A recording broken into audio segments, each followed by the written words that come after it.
Tonight, more Annie Lockwood residents voice concerns about their future. And Broken Hill Council and police join forces to target illegal dumpers. From our 7 Spencer Golf Studios, your nightly news with John Hunt begins now. Good evening. There are growing concerns over the relocation of elderly residents in Whyalla, 3 weeks out from the closure of Annie Lockwood. A number will rally outside council chambers tomorrow morning to make their voices heard. Less than a month left until this centre closes for good. Concerns are growing in Whyalla about the future for aged care residents once Annie Lockwood Court is shut. Well, I think 3 weeks is very unreasonable because these are old people and there's a lot would need to be done in order to achieve that. Peter Duffy's aunt-in-law currently lives at the hostel and he's not sure where she'll be moved to. He's upset at the prospect of moving her out of town, potentially hundreds of kilometres away from the family.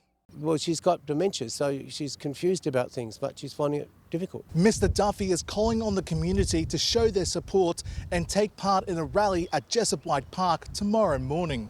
The Whyalla Ratepayers Association is supporting tomorrow's event, criticising the decision made by Kindred. This is irresponsible, it's unacceptable. The CEO and the board have made an absolutely grossly inappropriate decision by closing the centre down. The member for Grey also concerned about the impact on nearby cities, with capacity at their facilities also stretched. We will not allow Annie Lockwood to close until such time as that has been completed. Mark Zita, 7 Spencer Golf News. Investigators are continuing their search for the body of Robert Atkins, who they believe was murdered in Port Pirie. Mr Atkins was last seen in November 2020. Detectives believe he was assaulted at a Christie's Down home, then moved to a Seaford property. We can also tell you that on the 16th of November, we believe that Robert was murdered at Port Pirie or in the vicinity of Port Pirie. On that date, his body was also disposed of. Detectives are seeking further information about these 2 vehicles and their occupants. Anyone with information is asked to contact Crime Stoppers. And 2 men have been arrested following a house fire in Whyalla Playford yesterday afternoon. Emergency services were called to a house on McBride Terrace after reports of flames coming from a window of the house. A 42-year-old Whyalla Norrie man and a 56-year-old Whyalla Playford man were arrested, with both charged with the alleged arson. They were also refused police bail. Broken Hill locals are being encouraged to dob in dumpers who are turning the region's roads into rubbish tips. Police and council cracking down on bad behaviour, warning those who are caught could even face jail time.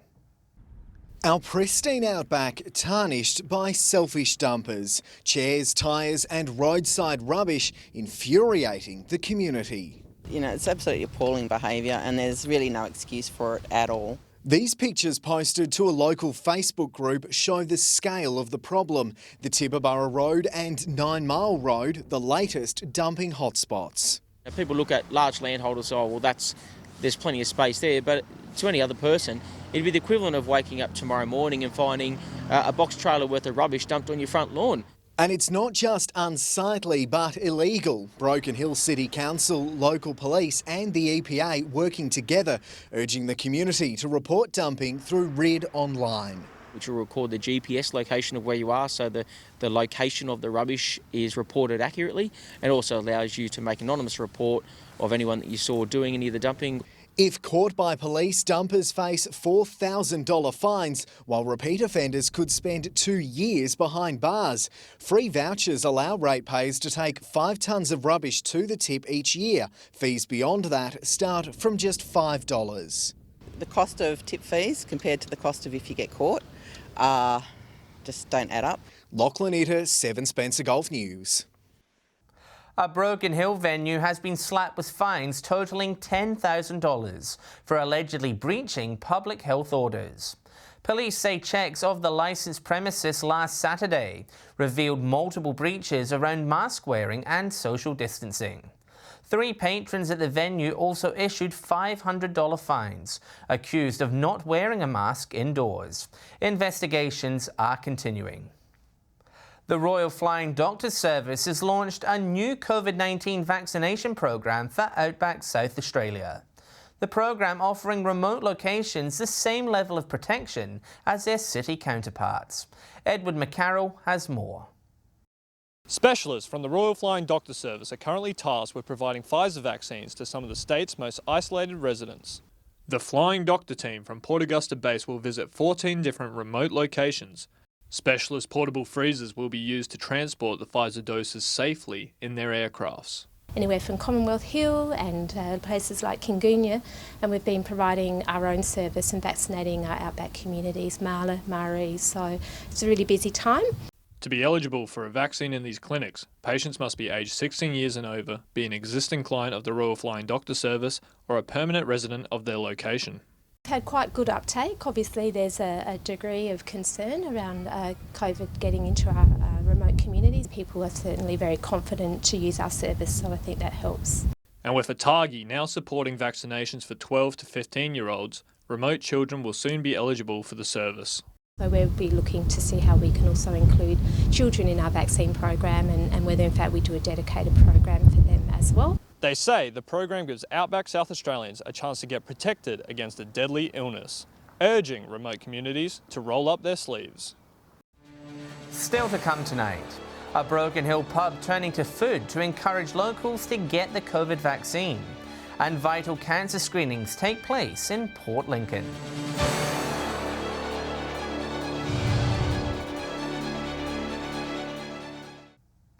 Welcome back. If protecting yourself against COVID-19 isn't enough incentive to get the jab, how about a freshly cooked lunch? A Broken Hill GP clinic and local club teaming up to offer free meals to those who roll up their sleeve. From club to clinic, 2 local businesses teaming up to bring vaccines to the people. It's to make people think of it in a jovial manner. Well, why not? Catch a bit of lunch on someone else's shout and get a shot at the same time. From next Monday, COVID jabs will be on the menu at the Musos. Anyone who gets vaccinated will be provided a free lunch to enjoy during their observation period. The chefs will be cooking the lunches and the clinical staff and the doctors will be giving the vaccination. At this stage, it does rely on people willing to receive AstraZeneca. Every individual who's passed away or been admitted to intensive care with ventilation were people who were not vaccinated. The scheme is thought to be among the first of its kind. A lot of elderly and older membership base, it's great for them. They can come in, they could have a game of bingo, they could have lunch and get their vaccination at the same time. The clinic will operate weekdays from 10 a.m. to 12:30 p.m. with bookings made through the club. Organisers say it's a small cost to get the country back on track. The money does not even come into it to get the industry back and also to keep, or mainly to keep our community safe. Lachlan Itter, 7 Spencer Golf News. The Lions Medical Research Foundation's mobile screening trailer visited Port Lincoln over the weekend. Trained skin cancer screeners and Port Lincoln Lions volunteers offering the vital free service to residents. Dylan Smith has more. More than 130 people were screened here at the Lions Hostel over the weekend, with 26 found to have life-threatening melanoma spots. We all enjoy doing it, and it's great if we can possibly save someone's life or half their skin. We're happy. The free service gives those living in isolated places access to experienced professionals. Make sure things aren't developing. You know, we don't remove anything. We just check it out and refer you to the doctor if we think something is wrong with your skin. Skin cancer is commonly caused by overexposure to UV radiation, with many overlooking the early warning signs. The spots can lurk anywhere, with residents encouraged to check all areas of their body, not just the most exposed parts. Looking at the soles of your feet is really, really important for melanoma, and people don't think about that. Experts say regular checks are critical as early detection is vital for survival rates. All age groups are encouraged to get screened, especially in the regions. You've got beaches, you're exposed to the sun all the time, out in boats all the time, and so it's really important that you get a skin check done. The clinic is staying on the Eyre Peninsula this week, travelling to Cleve, Woodner and Lock. There's promising signs the Menindee Lakes could reach capacity for the first time in a decade. Water Minister Melinda Pavey saying 600 gigalitres of recent rainfall is expected to flow into the lake system by the end of September. That, combined with large flows upstream, could see the lakes fill for the first time since 2012. The system is currently at 68% capacity. Uniting Countries South Australia has a new chief executive following the retirement of Anthea Pavey. Dr. Harry Randauer says he's humbled to have the opportunity to lead the organisation, with some initiatives already underway. The beginning of a new challenge. So this was great because I love the country. The country nature of this job, it's a massive organisation as well. It does a lot of good around the region. So there were the two main factors, geography and the job, which led me to this opportunity. The proud South Australian and his family relocating from Western Australia, now settling into Port Pirie. We're settling in really well. We've been very impressed at how welcoming the community is. With a background in medicine and management, he stepped into the role of Uniting Country SA's chief executive about 3 weeks ago and is looking forward to driving the organisation. So far, he's working towards developing a strategic plan for the next 3 years, set to be finalised in November. Opportunities in social media and marketing are also on the radar. On the whole, what a great organisation, an incredible reach, filled with incredible people who are really passionate about what they do and really want to help those people who are doing it tough. And we can expect to see more of Dr. Harry as he gets to know the community. You know, part of that first 6 months, Katrina, is getting out and about, meeting all the local stakeholders and just establishing those connections. Katrina Musson, 7 Spencer Golf News. Stay with us. Our region's national park set for a funding boost. And Port Lincoln's Lions Club celebrates the opening of its new shed.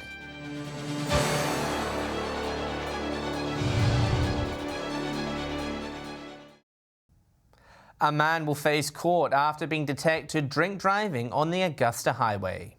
At about 11 on Friday morning, police stopped a four-wheel drive near Manbury Creek, with a 39-year-old Tanunda resident returning a reading of .180. Further checks revealed he only held a probationary licence. He was reported for drink driving and breaching his licence conditions. He also lost his licence and the car was impounded. GFG Alliance has issued an update on the business performance of the wireless Steelworks.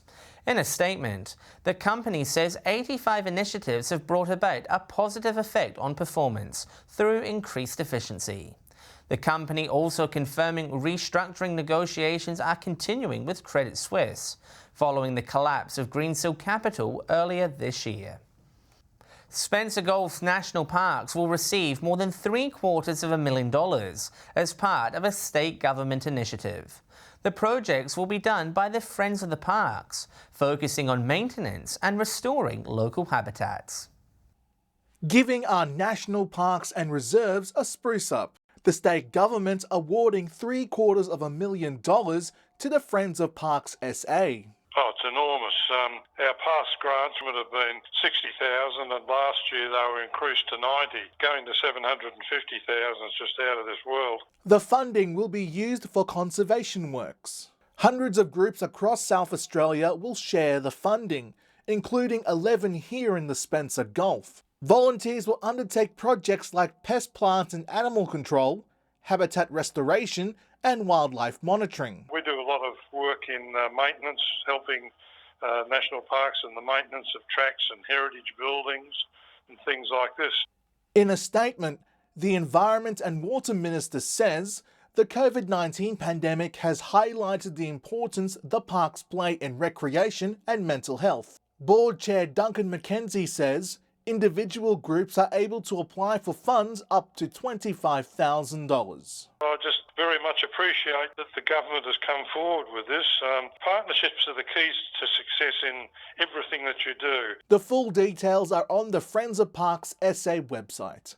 Mark Zita, 7 Spencer Gulf News. After breaking soil and assembling the structure, the Lions Club finally have a new place to call home in Port Augusta. A newly assembled shed is now officially open, set to help them continue their work in the city. A new asset for servicing the community. Port Augusta Lions Club celebrating the opening of their new shed at Etzer Oval. It's a big day in the life of our club, acknowledging the service of Keith and Faye Phyllis, over 70 years of service to our club, and before that Keith was an Apexian for many years. Andrew Phyllis, son of Keith and Faye, attending the ceremony, helping celebrate his parents' commitment to the club. They would be both very proud to see their work over the years acknowledged. The celebrations included a ribbon-cutting ceremony and a classic Lion Club's barbecue. I'm sure the future of this club and Port Augusta is assured, given the dedication and hard work that the volunteers here and the other service clubs put in. The new shed is large enough to fit the club's vehicles and equipment, which up until now had no dedicated shelter from the elements. Members excited about the potential of this new space. Well, we're excited with the future of our club, and we needed a new shed to house our assets, our food van and our barbecue trailer. The club says the new shed will make it easier for them to get involved in local activities. Edward McCarroll, 7 Spencer Gulf News. Stay with us after the break. We have all the highlights from the weekend's local footy.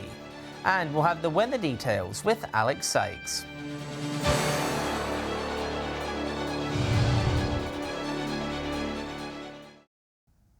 Hello again.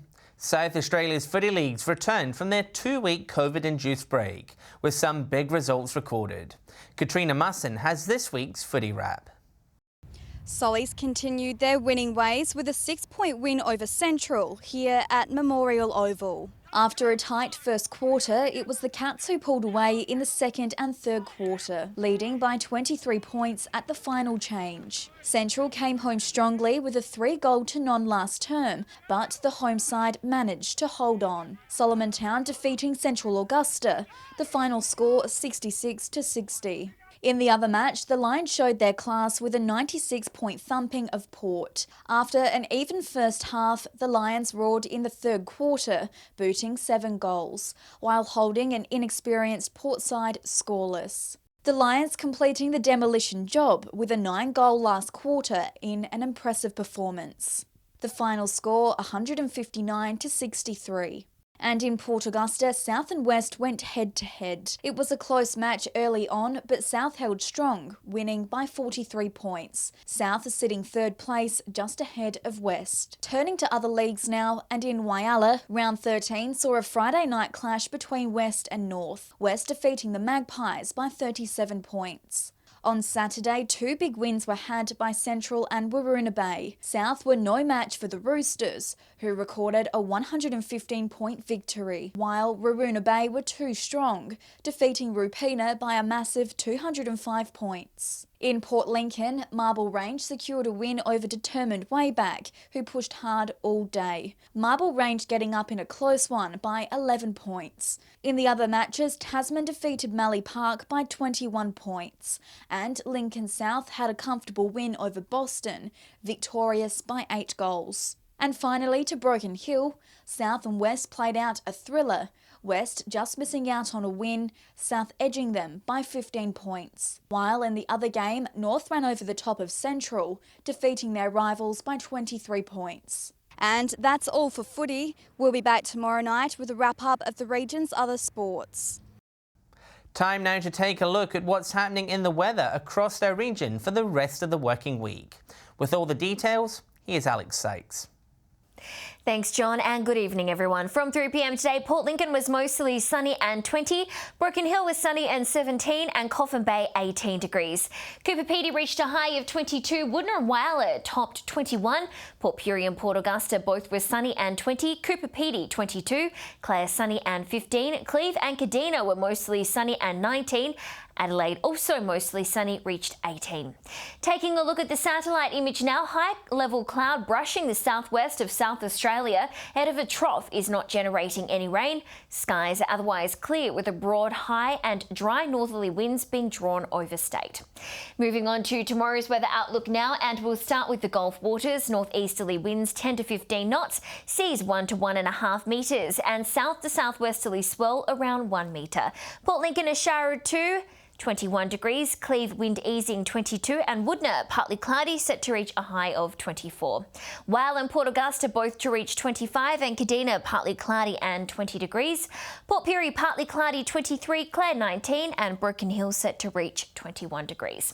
Taking a look further through the week now, showers across most of the Gulf on Wednesday, partly cloudy for Cooper Pedy and Broken Hill, temperatures in the high teens to low 20s.